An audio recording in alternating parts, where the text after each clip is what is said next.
नाज़रीन आदाब, आइए नज़र डालते हैं आज की अहम खबर पर। हैदराबाद में गणेश विसर्जन और मिलादुन्नबी सल्लल्लाहु अलैहि वसल्लम के पेश नज़र पुलिस शहर के हसास इलाकों पर तवज्जो मरकूज़ कर रही है। जुमेरात को हैदराबाद के पुलिस कमिश्नर CV आनंद ने जनूबी मशरक़ी और मशरक़ी जोनों का दौरा किया जो इंतहाई हसास समझे जाते हैं। कमिश्नर का कहना है कि फ़िरक़ा वाराना अनासिर पर नज़र रखें। दौरे के दौरान इन्होंने पुलिस को हिदायत दी कि वो फ़िरक़ा परस्त अनासिर, बदमाशी करने वालों और दीगर लोगों पर कड़ी नज़र रखें जो शहर में फ़िरक़ा वाराना हम आहंगी को ख़राब करने की कोशिश कर सकते हैं। इस दौरान स्पेशल ब्रांच के अहदेदारों ने गणेश मूर्ति के जुलूसों की नक़्ल हरकत और मुतालिका सरगर्मियों के बारे में तबादले ख्याल किया।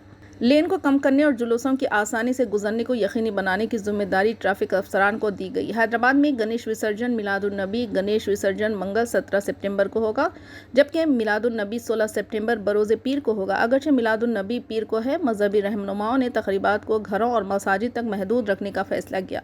क़ब्ल मिलादुन्नबी कमेटी के नुमाइंदों ने अपना सालाना मिलाद जुलूस 19 सितंबर को निकालने पर इत्तेफाक किया था। मरकज़ मिलाद जुलूस कमेटी, जिसे मरकज़ी मिलाद जुलूस कमेटी भी कहा जाता है, ने मिलादुन्नबी के 1500वें सालगिरह के मौके पर साल भर की तकरीबात मुनक़्क़िद करने का फैसला किया। आइंदा गणेश विसर्जन और मिलादुन्नबी के पेश नज़र हैदराबाद पुलिस हाई अलर्ट पर है और शहर के हसास इलाक़ों पर तवज्जो मरकूज़ कर रही है।